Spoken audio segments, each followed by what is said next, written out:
ꯃꯌꯥꯝꯒꯤ ꯅꯨꯡꯉꯥꯏꯅꯕꯒꯤꯗꯃꯛ ꯂꯩꯖꯔꯤꯕ ꯃꯈꯜ ꯃꯊꯦꯜ ꯃꯅꯤꯄꯨꯔ ꯆꯦꯅꯦꯜꯅ ꯃꯌꯥꯝꯕꯨ ꯏꯀꯣꯛꯅꯣꯅ ꯈꯨꯔꯨꯝꯖꯔꯤ ꯉꯁꯤꯁꯨ ꯃꯌꯥꯝꯒꯤ ꯅꯨꯡꯉꯥꯏꯅꯕꯒꯤꯗꯃꯛ ꯃꯃꯥꯡꯗ ꯇꯥꯍꯟꯖꯈꯤꯕ ꯃꯅꯤꯄꯨꯔꯤ ꯍꯔꯔ ꯁ꯭ꯇꯣꯔꯤ ꯊꯣꯡꯅꯥꯎꯗꯒꯤ ꯌꯦꯡꯂꯛꯂꯦ ꯄꯥꯔꯠ 1 ꯑꯗꯨꯒꯤ ꯑꯅꯤꯁꯨꯕ ꯑꯔꯣꯏꯕ ꯇꯥꯡꯀꯛ ꯃꯌꯥꯝꯗ ꯈꯨꯗꯣꯜ ꯇꯝꯖꯔꯤ ꯃꯃꯥꯡꯒꯤ ꯇꯥꯡꯀꯛꯇ ꯃꯌꯥꯝꯅ ꯇꯥꯕꯤꯈ꯭ꯔꯦ ꯃꯇꯝ ꯄꯨꯝꯅꯃꯛꯇ ꯑꯋꯥꯐꯝꯗ ꯇꯥꯔꯕ ꯔꯥꯃꯦꯁꯅ ꯑꯉꯥꯡ ꯐꯨꯝꯐꯝ ꯑꯃꯗ ꯅꯦꯠꯂꯨꯕꯗꯒꯤ ꯑꯋꯥꯕ ꯀꯌꯥ ꯅꯪꯈꯤꯕ ꯑꯃꯗꯤ ꯑꯃꯥꯏꯕꯤ ꯇꯔꯨꯕꯤꯅ ꯂꯩꯇꯥꯏꯅꯕꯗꯒꯤ ꯐꯈ꯭ꯔꯕ ꯃꯇꯨꯡ ꯊꯥ ꯑꯅꯤꯃꯨꯛ ꯂꯩꯔꯒ ꯑꯃꯨꯛ ꯇꯨꯔꯦꯜ ꯃꯄꯥꯜꯗ ꯁꯥꯟꯅꯕꯗ ꯃꯪꯗ ꯃꯤ ꯄꯨꯟꯂꯣꯏꯈꯤꯕ ꯃꯧꯐꯝ ꯑꯃꯒꯤ ꯃꯊꯛꯇ ꯑꯃꯨꯛ ꯂꯦꯞꯄꯨꯕꯗꯒꯤ ꯃꯃꯥꯟꯅꯕꯁꯤꯡꯅ ꯍꯥꯏꯔꯛꯄꯗꯒꯤ ꯆꯦꯟꯊꯣꯔꯛꯈꯤꯕꯒꯤ ꯃꯇꯥꯡ ꯑꯗꯨ ꯃꯌꯥꯝꯅ ꯇꯥꯕꯤꯈ꯭ꯔꯦ ꯃꯁꯤꯒꯤ ꯃꯈꯥ ꯇꯥꯔꯛꯄ ꯁꯔꯨꯛꯇꯨ ꯃꯌꯥꯝ ꯄꯨꯟꯅ ꯇꯥꯃꯤꯟꯅꯔꯁꯤ ꯔꯥꯃꯦꯁꯅ ꯂꯥꯎꯔꯒ ꯆꯦꯟꯊꯣꯔꯛꯄ ꯑꯗꯨꯗ ꯃꯌꯥꯝꯗꯣ ꯋꯥ ꯅꯣꯛꯏ ꯃꯁꯤꯗꯒꯤ ꯃꯌꯥꯝꯗꯨ ꯃꯈꯥ ꯇꯥꯅ ꯑꯃꯨꯛ ꯁꯥꯟꯅꯈꯤ ꯑꯁꯨꯝꯅ ꯁꯥꯟꯅꯔꯝꯕꯗꯒꯤ ꯅꯣꯡ ꯆꯨꯔꯛꯄꯗꯒꯤ ꯃꯌꯥꯝꯗꯣ ꯌꯨꯝꯗ ꯆꯦꯟꯁꯤꯟꯅꯔꯛꯂꯤ ꯔꯥꯃꯦꯁꯁꯨ ꯃꯌꯨꯝꯗ ꯆꯦꯟꯁꯤꯜꯂꯛꯂꯤ ꯅꯨꯃꯤꯠꯇꯨꯗꯤ ꯅꯣꯡꯁꯨ ꯀꯟꯅ ꯇꯥꯈꯤ ꯑꯁꯨꯝꯅ ꯁꯨꯝ ꯍꯧꯈꯤꯕꯅ ꯅꯨꯃꯤꯠ ꯇꯥꯔꯤ ꯃꯁꯤꯗꯒꯤ ꯔꯥꯃꯦꯁꯀꯤ ꯃꯃꯥ ꯆꯥꯟꯗꯅꯤꯅ ꯆꯥꯛꯈꯨꯝꯗ ꯆꯥꯛ ꯊꯣꯡꯂꯤ ꯔꯥꯃꯦꯁ ꯑꯃꯗꯤ ꯊꯣꯏꯕꯤꯁꯨ ꯂꯥꯏꯔꯤꯛ ꯄꯥꯕ ꯇꯜꯂꯦ ꯍꯥꯏꯗꯨꯅ ꯃꯃꯥꯒꯤ ꯃꯅꯥꯛꯇ ꯐꯝꯂꯒ ꯃꯃꯥꯗ ꯋꯥꯔꯤ ꯂꯤꯅꯅꯕ ꯍꯥꯏꯔꯤ ꯃꯗꯨꯗ ꯃꯃꯥꯅ ꯋꯥꯔꯤꯁꯤꯡꯕꯨ ꯂꯤꯗꯨꯅ ꯆꯥꯛ ꯊꯣꯡꯂꯤ ꯃꯁꯤꯗꯒꯤ ꯆꯥꯛ ꯂꯣꯏꯔꯗꯨꯅ ꯆꯥꯛ ꯆꯥꯊꯣꯛꯂꯕ ꯃꯇꯨꯡ ꯃꯈꯣꯏ ꯐꯃꯨꯡꯗ ꯇꯨꯝꯅꯔꯤ ꯅꯨꯃꯤꯠꯇꯨꯒꯤ ꯅꯨꯃꯤꯗꯥꯡꯗꯨ ꯅꯣꯡ ꯀꯟꯅ ꯇꯥꯈꯤ ꯃꯇꯝꯗꯨ ꯑꯍꯤꯡꯒꯤ ꯄꯨꯡ 12:30 ꯍꯦꯜꯂꯤ ꯃꯇꯝ ꯑꯗꯨꯗ ꯔꯥꯃꯦꯁꯀꯤ ꯃꯈꯣꯡꯗ ꯀꯔꯤꯅꯣ ꯑꯃꯅ ꯈꯣꯜꯂꯛꯄꯒꯨꯝ ꯅꯥꯜꯂꯛꯄꯒꯨꯝ ꯇꯧꯔꯛꯏ ꯃꯗꯨꯗ ꯔꯥꯃꯦꯁꯇꯣ ꯃꯤꯀꯞ ꯊꯣꯔꯛꯂꯤ ꯃꯇꯝ ꯑꯗꯨꯗ ꯅꯣꯡꯁꯨ ꯀꯟꯅ ꯇꯥꯔꯤ ꯑꯁꯨꯝꯅ ꯃꯍꯥꯛꯅ ꯍꯧꯒꯠꯂꯛꯂꯒ ꯃꯥꯒꯤ ꯈꯨꯌꯥꯗ ꯌꯦꯡꯕ ꯃꯇꯝꯗꯗꯤ ꯀꯅꯥ ꯑꯃꯠꯇ ꯂꯩꯔꯝꯗ꯭ꯔꯤ ꯀꯔꯤꯃꯠꯇꯁꯨ ꯇꯧꯔꯛꯈꯤꯗ꯭ꯔꯤ ꯃꯗꯨꯗ ꯔꯥꯃꯦꯁꯅ ꯀꯔꯤꯅꯣꯅꯦ ꯍꯥꯏꯅ ꯈꯟꯗꯨꯅ ꯂꯩꯔꯤꯉꯩ ꯃꯈꯣꯏꯒꯤ ꯊꯣꯡꯅꯥꯎ ꯑꯗꯨꯗ ꯀꯅꯥꯒꯨꯝꯕ ꯑꯃ ꯆꯦꯞꯊꯔꯒ ꯌꯦꯡꯉꯛꯄꯗꯧꯅ ꯎꯈꯤ ꯃꯗꯨ ꯎꯕꯗ ꯔꯥꯃꯦꯁ ꯁ꯭ꯋꯥꯏ ꯂꯥꯎꯈꯤ ꯃꯍꯥꯛꯅ ꯃꯥꯒꯤ ꯃꯃꯥꯕꯨ ꯍꯧꯗꯣꯛꯀꯦ ꯇꯧꯔꯤꯉꯩꯗ ꯊꯣꯡꯅꯥꯎꯗꯒꯤ ꯔꯥꯃꯦꯁ ꯑꯩꯅꯤ ꯅꯪꯒꯤ ꯅꯃꯥꯟꯅꯕꯅꯤ ꯃꯄꯥꯟ ꯊꯣꯔꯛꯑꯣ ꯅꯣꯡ ꯇꯥꯕꯁꯤꯗ ꯉꯥ ꯃꯌꯥꯝ ꯑꯃ ꯏꯀꯥꯔꯛꯑꯦ ꯍꯥꯏꯌꯦ ꯐꯥꯔꯨꯁꯤ ꯂꯥꯛꯑꯣ ꯑꯁꯨꯝꯅ ꯍꯟꯖꯤꯟ ꯀꯧꯔꯛꯄ ꯑꯗꯨꯗ ꯔꯥꯃꯦꯁꯁꯨ ꯀꯔꯤꯅꯣꯅꯦ ꯅꯣꯡ ꯉꯥꯜꯂꯕ ꯖꯥꯠꯂꯅꯦ ꯈꯟꯗꯨꯅ ꯐꯃꯨꯡꯗꯒꯤ ꯍꯧꯒꯠꯂꯛꯏ ꯑꯁꯨꯝꯅ ꯍꯧꯒꯠꯂꯛꯂꯒ ꯃꯍꯥꯛ ꯃꯄꯥꯟꯗ ꯊꯣꯔꯛꯂꯤ ꯃꯍꯥꯛꯅ ꯃꯄꯥꯟꯗ ꯊꯣꯔꯛꯄꯗ ꯁ꯭ꯇꯦꯐꯦꯟꯗꯣ ꯂꯦꯞꯄꯒ ꯂꯩꯔꯝꯃꯤ ꯃꯗꯨꯗ ꯔꯥꯃꯦꯁꯅ ꯁ꯭ꯇꯦꯐꯦꯟ ꯅꯪꯅ ꯂꯥꯛꯏꯕꯁꯤꯕꯨ ꯅꯣꯡ ꯉꯥꯜꯂꯕ꯭ꯔꯣ ꯍꯥꯏꯗꯨꯅ ꯍꯪꯉꯤ ꯃꯗꯨꯗ ꯁ꯭ꯇꯦꯐꯦꯟ ꯁꯥꯗꯨꯅ ꯂꯩꯔꯤꯕ ꯐꯠꯇ꯭ꯔꯕ ꯂꯥꯏ ꯑꯗꯨꯅ ꯉꯥꯟꯗ꯭ꯔꯤꯌꯦ ꯇꯥꯎ ꯅꯣꯡ ꯉꯥꯟꯗꯧꯔꯕꯅꯦ ꯃꯤ ꯂꯣꯏꯅ ꯀꯨꯝꯈ꯭ꯔꯕꯅꯤ ꯂꯥꯛꯑꯣ ꯑꯁꯤ ꯍꯥꯏꯗꯨꯅ ꯔꯥꯃꯦꯁꯄꯨ ꯄꯨꯅꯅꯕ ꯍꯣꯠꯅꯔꯛꯏ ꯃꯗꯨꯗ ꯔꯥꯃꯦꯁꯅ ꯍꯣꯏ ꯐꯔꯦ ꯑꯗꯣ ꯑꯩ ꯉꯥ ꯇꯨꯡꯒꯣꯜꯒ ꯉꯥ ꯈꯣꯟꯅꯅꯕ ꯂꯣꯡꯒ ꯂꯧꯊꯣꯛꯂꯨꯈꯤꯒꯦ ꯑꯁꯤ ꯍꯥꯏꯗꯨꯅ ꯏꯃꯨꯡꯗ ꯆꯪꯅꯅꯕ ꯇꯧꯏ ꯃꯗꯨꯗ ꯁ꯭ꯇꯦꯐꯦꯟ ꯁꯥꯔꯤꯕ ꯂꯥꯏ ꯑꯗꯨꯅ ꯏꯇꯥꯎ ꯃꯗꯨꯒꯤ ꯃꯇꯝ ꯅꯠꯇ꯭ꯔꯦ ꯂꯥꯛꯑꯣ ꯆꯠꯂꯁꯦ ꯍꯥꯏꯗꯨꯅ ꯁ꯭ꯇꯦꯐꯦꯟꯗꯨ ꯒꯝ ꯆꯠꯈ꯭ꯔꯦ ꯃꯗꯨꯗ ꯔꯥꯃꯦꯁꯁꯨ ꯉꯥꯏꯈꯣꯅꯦ ꯍꯥꯏꯗꯨꯅ ꯃꯇꯨꯡ ꯏꯟꯅꯈ꯭ꯔꯦ ꯑꯁꯣꯝꯗ ꯔꯥꯃꯦꯁꯇꯣ ꯁ꯭ꯇꯦꯐꯦꯟꯒꯤ ꯃꯇꯨꯡ ꯑꯁꯨꯝ ꯏꯟꯅꯔꯒ ꯂꯥꯛꯄꯗ ꯋꯥꯔꯤꯁꯨ ꯁꯥꯟꯅꯈꯤ ꯏꯇꯥꯎ ꯑꯩꯈꯣꯏꯅ ꯂꯧꯕꯨꯛꯇ ꯂꯥꯛꯂꯤꯕꯁꯤꯕꯨ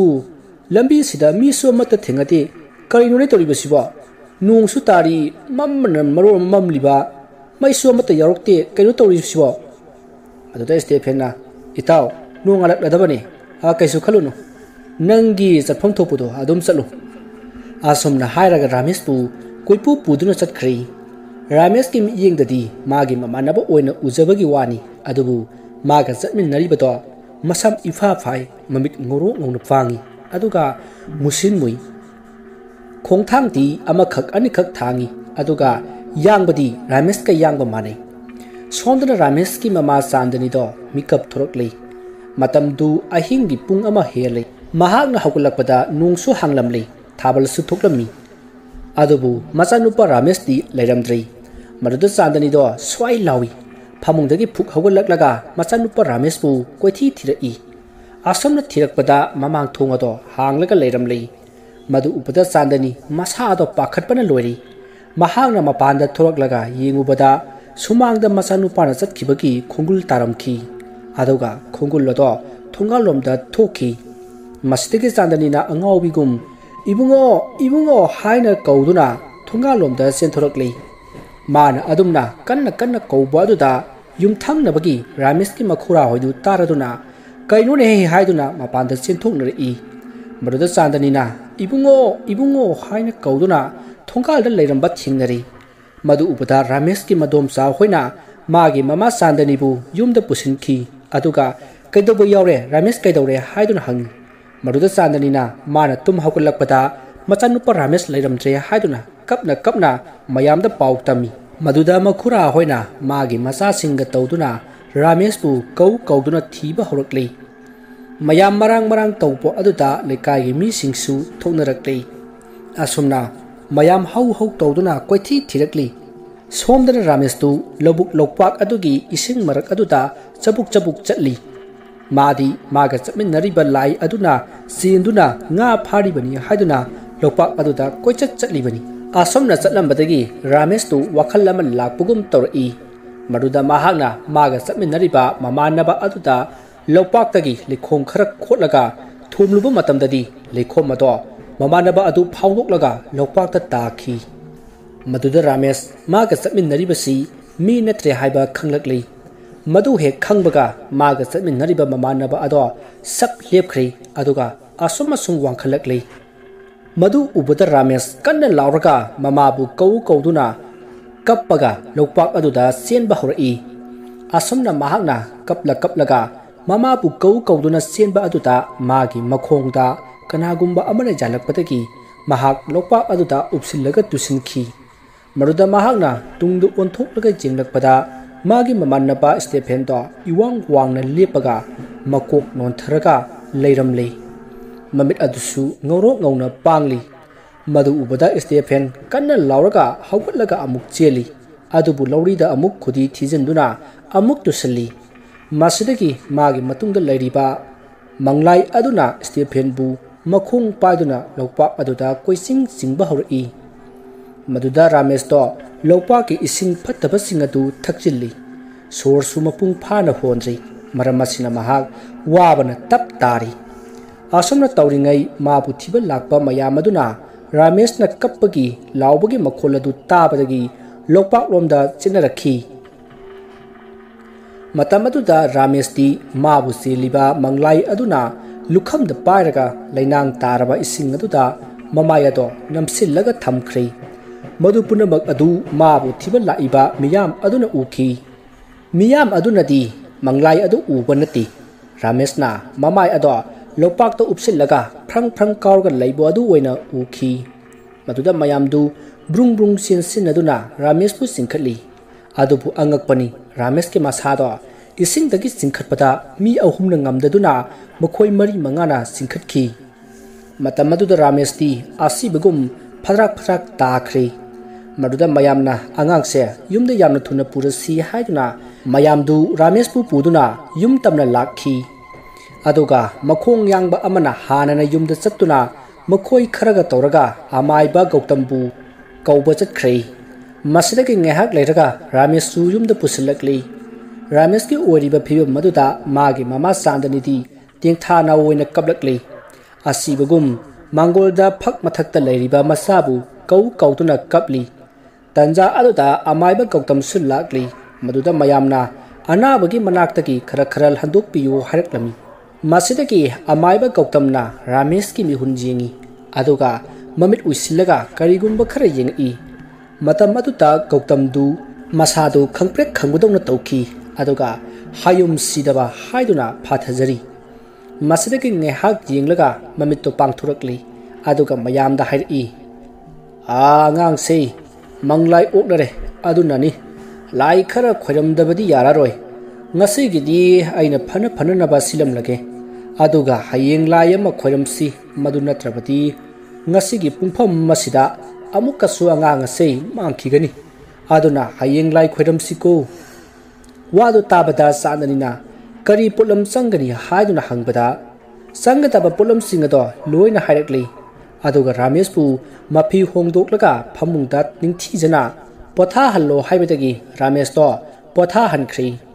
ꯑꯗꯨꯕꯨ ꯔꯥꯃꯦꯁ ꯍꯣꯏ ꯃꯥꯏ ꯑꯃꯠꯇ ꯍꯥꯏꯗꯅ ꯑꯁꯤꯕꯒꯨꯝ ꯂꯩꯕ ꯑꯁꯤꯗ ꯃꯃꯥ ꯆꯥꯟꯗꯅꯤꯗꯤ ꯌꯥꯝꯅ ꯅꯨꯡꯉꯥꯏꯖꯈꯤꯗꯦ ꯑꯁꯨꯝꯅ ꯃꯇꯝ ꯑꯗꯨ ꯍꯧꯈ꯭ꯔꯦ ꯃꯌꯥꯝꯁꯨ ꯃꯥꯒꯤ ꯌꯨꯝꯗ ꯍꯟꯅꯈ꯭ꯔꯦ ꯃꯊꯪꯒꯤ ꯅꯣꯡꯉꯥꯜꯂꯦ ꯔꯥꯃꯦꯁꯀꯤ ꯃꯈꯨꯔꯥ ꯍꯣꯏꯅ ꯉꯔꯥꯡ ꯑꯃꯥꯏꯕꯅ ꯍꯥꯏꯔꯝꯕ ꯄꯣꯠꯂꯝꯁꯤꯡ ꯑꯗꯨ ꯀꯣꯏꯊꯤ ꯊꯤꯈꯤ asumna thiduna sem saringai amaiba Gautam su lakli masidagi lai khoiramnanaba thorang torokli matam adu phawpa Ramesh di asibagum leiri asumna amaiba Gautamna lai khoiramnanaba sem saringai tanja asida Ramesh wagi hingkhol matonda hoba u amada maku khongba takhi adubu makudo ubadi ukhiri amurak anirak khonglamlaga tumina leikhibanina kadomdagino karamba udagino haibadu khanghodri adubu maku khonglakhi haibasimati khanglakhi masidagi amaiba aduna lai khoirambada sangadaba polamsing loina sin langbal loraduna lai khoiramlai asumna lai khoiramlakpada Ramesh to phuk phuk phugalai aduga mayadagi lainang oi ising oina tawba mayamama wothorokhi masidagi Ramesh tu mamit pangthorokli aduga kapkhalakhi maduda mama sandanina isa kechu toroi haiduna themli somdasu amaiba Gautamna yamna kana laitainari asomna laitainaba loraba matung amaiba Gautamna Ramesh pu imungda pusinkhirnaba haibadagi imungda pusinkhri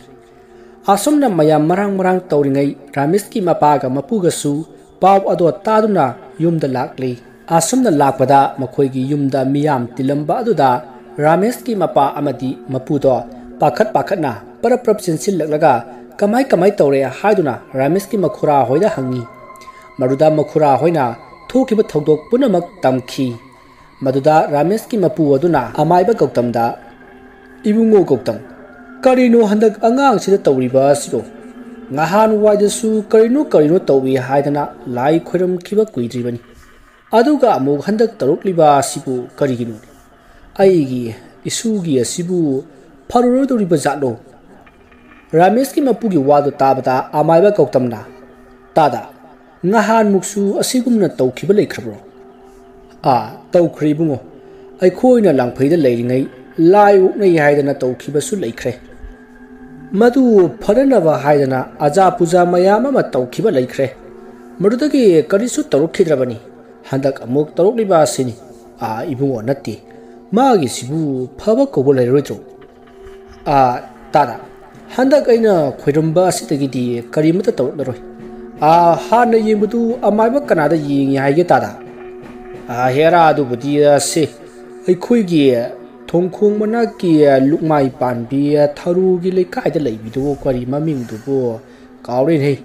aduna yengbadagi phakhibani nei tada amaibi tarubina yengboire hoi bungo tarubido aduna yengbani phare tada adudi nanaw amuk jawjaragi tada Ramesh da sayamna pangdi siyu naw haiba akanba mapuk mai yema piri aduna mai ising amati kalimaidagi thapna lehenbiu adudi ai yawjarage tada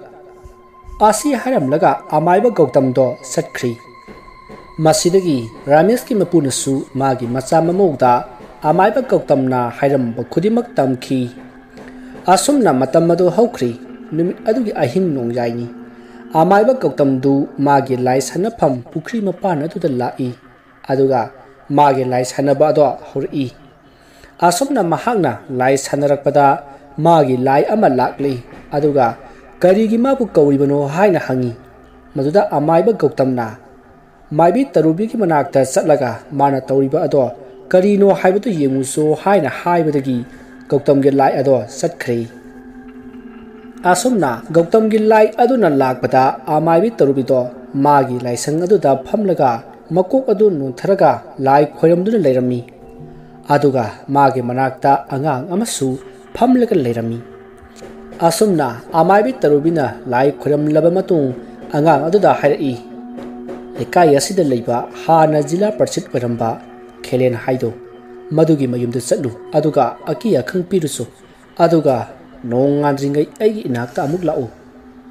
asomna amaibi tarubina haiba aduda angang aduna ngasidi ai ngamoi nangna madugi chakthak matik sara pidi asokkuba matamse nangna ayu sijenaninga mawongda sijenari nangna khaliba thabak ado kedonungda oithokloi nangumba kayasu haitaba amaibi amana aigumba matik mayai kanba khoyum layamabu sanani khaliba natik nati nangna khanjariba aigi mangpham adubu khotoklaga aibu nangi ꯃꯤꯅꯥꯏ ꯑꯣꯏꯍꯟꯒꯦ ꯈꯜꯂꯤꯕꯗꯣ ꯑꯩꯅ ꯀꯔꯤꯒꯤ ꯈꯪꯂꯣꯏ ꯍꯧꯖꯤꯛꯇꯤ ꯅꯪꯒꯤ ꯃꯇꯝ ꯂꯣꯏꯔꯤ ꯑꯩꯅ ꯅꯪꯒꯤ E ꯄꯨꯝꯅꯃꯛ ꯆꯨꯞꯂꯒꯅꯤ ꯃꯗꯨꯅ ꯅꯪꯅ ꯑꯩꯕꯨ ꯑꯁꯨꯛ ꯀꯨꯏꯕ ꯊꯥ ꯑꯅꯤ ꯑꯁꯦ ꯁꯥꯟꯅꯔꯛꯄꯒꯤ ꯆꯥꯛꯊꯥꯛꯅꯤ ꯑꯁꯨꯝꯅ ꯐꯠꯇꯕ ꯂꯥꯏꯅ ꯑꯣꯜꯂꯕ ꯑꯉꯥꯡ ꯑꯗꯣ ꯁꯥꯎꯔꯝꯂꯒ ꯃꯥꯡꯈ꯭ꯔꯦ ꯑꯉꯥꯡ ꯑꯗꯨꯅ ꯍꯥꯏꯔꯝꯕ ꯋꯥꯍꯩꯁꯤꯡ ꯑꯗꯨ ꯇꯥꯕꯗ ꯑꯃꯥꯏꯕꯤ ꯇꯔꯨꯕꯤꯗꯣ ꯃꯊꯥ ꯌꯥꯝꯅ ꯁꯥꯔꯝꯃꯤ ꯃꯁꯤꯗꯒꯤ ꯃꯍꯥꯛ ꯀꯔꯤ ꯇꯧꯁꯤꯒꯦ ꯍꯥꯏꯅ ꯈꯟꯅ ꯃꯍꯥꯛ ꯏꯃꯨꯡꯗ ꯆꯪꯈ꯭ꯔꯦ ꯇꯧꯔꯤꯕ ꯄꯨꯝꯅꯃꯛ ꯎꯔꯤꯕ ꯑꯃꯥꯏꯕ ꯒꯧꯇꯝꯅ ꯊꯥꯔꯛꯄ ꯂꯥꯏ ꯑꯗꯨꯅ ꯈꯜꯂꯤ ꯃꯁꯤꯒꯤ ꯃꯥꯏꯕꯤ ꯑꯁꯤꯅ ꯂꯥꯏꯗꯤ ꯁꯥꯟꯅꯅꯤꯡꯉꯒ ꯍꯩꯁꯨ ꯍꯩꯇꯤ ꯇꯧꯔꯤꯁꯤ ꯌꯦꯡꯉꯨꯅꯤ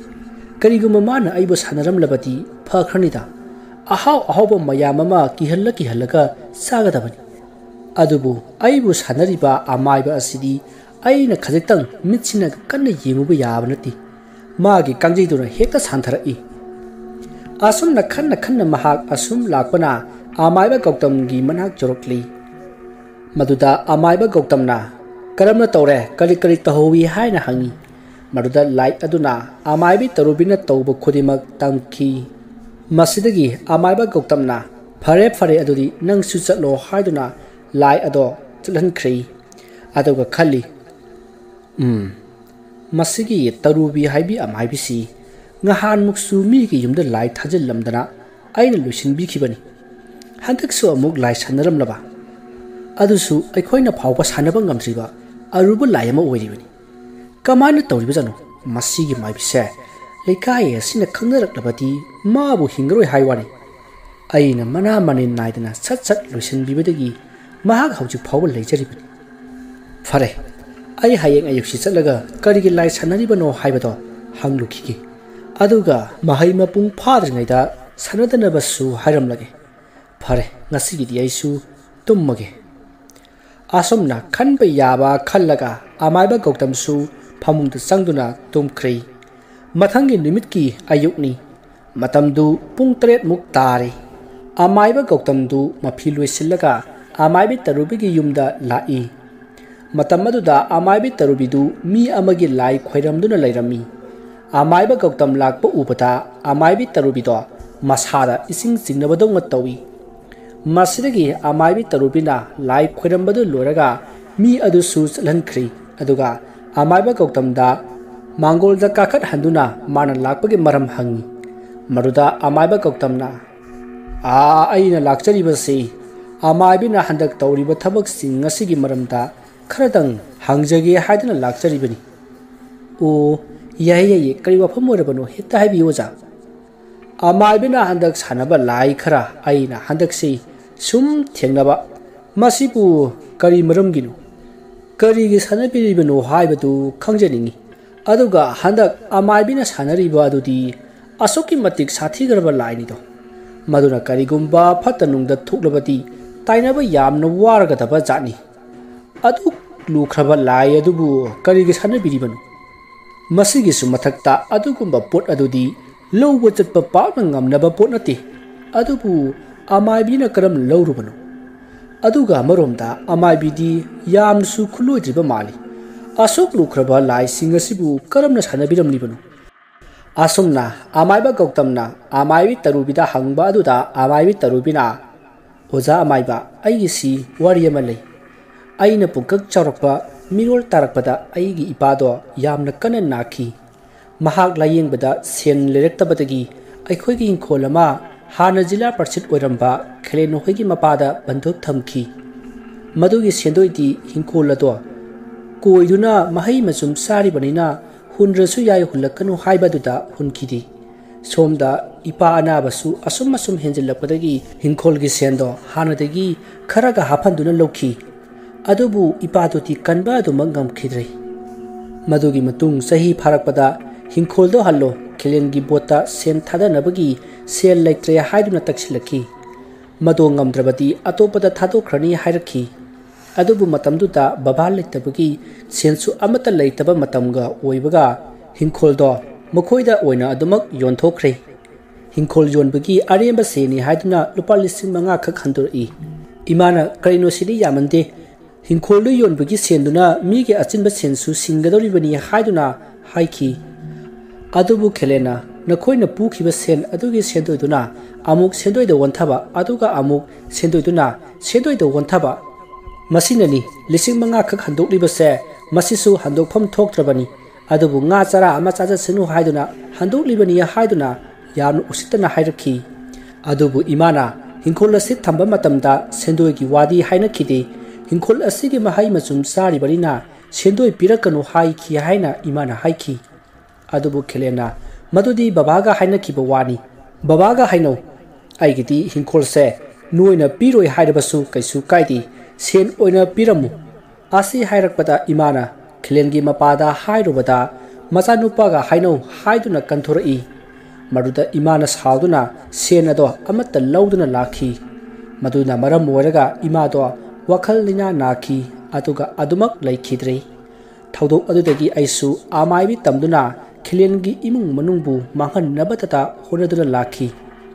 आइना बुत थाजिनदुना खिलेनगी मपासु अना लायोंग खंगदना नाहलगा हातोखी अदुगा खिलेनसु मथंगी तामदा बोट कहनखिदी मरम मदुना महाक सेन जामना पुथखी मदु फावबो आइना पेनद्रिबनी हंदक आइना थाजनगी खल्लिब लाई असिना मखोइगी इमुंगबु मुत्ताखनगे खल्लिबनी आसमना अमाइबे तरुबिना कपतुना लिरकलिबा वारी अदु ताबदा अमाइबा गौतमना अमाइबी हौजिकति मखोइ मपाबुंगसु लैखिद्रे खेलेनसु युंथौ फमदगे तादुना मिनाय ओइरे नंगोंदा ओटखि नैखिबा अदुगी लमंदी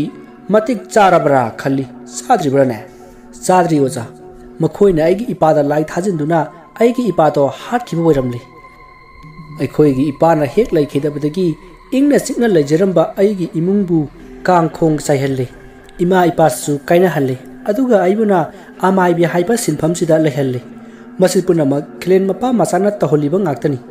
aduna oja amaiba ai मखोइबु लेमना खकथारोय चुम्मी अमाइबी नंगना साउरिबदो मतिक चाइ आइंगोंदा थोकलबसु अदुमक साउगदब मरैरे अदुबुने बेमा खिलेनगी पुंसी मंगहनबदी तौरनु हौजिकती हौख्रबती हौख्रे येंगु तपना तपना लैखा तारलबा अमुब नोंगना कुपसिललबा खिलेनगी पुंसीना करमना नुमित ताखिबा हाइबदो कलक पेंगना येंगदबनी मदुतदा मान तौरब फत्तबसिंगदो खंगजरक्तुना तक्सी सोंदुना खांगदौरिबनी इबेमा अदुना इबेमा नंगना थाजिल्लिबा अंगांगी थवायदो थादोख्रो मदो कुइना सानबदा अफबखक ओइरिको अमाइबा गौतमगी वादो ताबता अमाइबे तरुबिना यामना पाखना ओजा अमाइबा अंगांदुदी ngarang aingonda सावरमलगा सटख्रे अंगांदो ओइना सानबा नति थीमगा मागी चक्था खुल्लगा सिजिनबा खक्तनी ए अदुदी मादी कदाय चख्रबा नते नंगबु माबु लोशनखिब्रो लोशनखिदी ओजा लोशननब्रो आमाइबी नुंगाइदको लाई अमा सानरुरबदी लोशनबा हाइबसे हौना सानिने नति हौजिकबु लाई अदु कदायदा लेरमगदोरिबनोने ओजा माइबा अंगांदु रामेशोदा लेरमगनी मासे रामेशता हाना इनरकपनी आइना थीमगा आइगिदा थमखिबनी ओ फरे फरे अदुदी मदु मी सोख्रिङै होरेन नुमिदांग से लैताइ नहौरसिको अदुदी आई अमुक चलगेको मसी हारमलगा अमाइबा गौतमदो सटख्रि नुमित्तुगी नुंथिंदा रामेशतो स्कूल हलखी असुमना महाना ममानबसिंग स्कूल हलकपदा मखोइगी मनाक्ता गाड़ी अमा थौरखी मयामदु कैसु खंदे चफम थोकपा अदो अदुम चटली रामेशो अदु मंगाई ममानबसिंग वारी सना अदुम चटली अदुबु रामेश दी कनागुंबा अमना इखंग खंगहौदना इनसिललकपदगी थौरकलिबा गाड़ी अदुगी ममांगदा चेंसिनखी मरम अदुना गाड़ी अदुना थोंबदगी महाक ज्ञान मांगदुना ताख्रे मसिदगी माबु थोमिबा गाड़ी ड्राइवर अदुना कुमथरकलगा रामेशबु हॉस्पिटल दा पुरनबा होनखी अमदी मनाक नपदा लेरंबा मियोय खरसु चेंसिललक्तुना रामेशबु हॉस्पिटल दा पुबादुदा यौसिनखी पाव अदु ताबदा रामेश की इमुंग मनुंगदु यामना पाखनखी आमाइबा गौतमनसु मई इसिंग अमदी कालीमाइदगी लापना लयु पुंसी तेलु हाइबा लय हाइरमबनिना अमुक्के हेना मिपाइनरी आसमदा रामेश तो हॉस्पिटल की आईसीयू दा वखल तादना लखी मसिदगी रामेश की मपुना अमायब गौतम की मनाक्ता लाक्तुना रामेश तु गारीना थुमलमले इबुंगो अमायबना कालीमाना येंथी हाइबदो सुमले अदुबु पुंसिदी अमुक्ता कनबियु हाइदुना हाइजरकली मदुदा अमायब गौतमना खंगले तौरिबसी अंगांग अदुननी हाइबा खंगली मसिदगी गौतमना तादा होरेन नुंगदांग लाई अमा खोरमसी अदु वरबदी करिसु तौरोइदा हाइदुना थेमखी मसिगी मतुंग नुमित्तुगी नुमिदांगदा अमायब गौतमना रामेश की युमदा लाक्तुना सोरेन ताइनखी अदुगा असोमदसु अमायबी तरुबिसु लाई कन्ना खोरमलई असोमना अमायब अमायबी अनि संगना लैताइनदुना चैबी चैथिंग पीदुना तानबदगी सोरेन अदो कप लाउदुना चटख्री अदुगा मागी मकाइफमदा लैखी मतम मदुदा सोमदा आईसीयूदा लैरिबा रामेश तो मबाबु कौरई ममिति पांग्द्री अदुगा तुमिन्ना लैख्रै सोमदसु अमायब गौतमना लाई कन्ना खोरमली असुमना लाई खोरमबा लोरगा अमायब गौतम तो करिसु तौररोय सिदगिति पुंसी नुंसांगना इंगना सिगना लैरगनी हारमलगा मयुमदा हनख्रै वादो ताबता रामेश की मपु अमति मखुरा होइसु हराउनरी अदुगा अमरोमदा अमायबी तरुबिसु लाई खोरमबा लोइसिलगा इमुंगदा संखी थौदोक असिगी मतुंग था अममुक लैरगा रामेश तो सानबा थोलई स्कूल सोती थाबा मतमनी हाइदुना गाड़ी दो यामना तपना थौरखिबना रामेश तो यामना सोहौदबनी अदुना महाक हौजिक्ति लंपाक्ता ममानबसिंगा सानबा थोरखी असोमना महाना थोरकपदा ममानब मयाम तो यामना हराउनखी असोमना रामेश महौसागुम ममानबसिंगा हराउ नुंगाइना सानखी अदुबु मखोय तुरेल मपानददी अमुक हन्ना सानखिद्रै वारी असी मतांग असिदा लोइजरी वारी असिदा सोइखिबा लानखिबा वहाई वता यावरबसु ताबिरिबसिंगना पुक्चल चाउना ngapiगनी मयामबु अरोइबदा मखल मथेल मणिपुर चेनेलना अमुक हन्ना खुरुमजरी।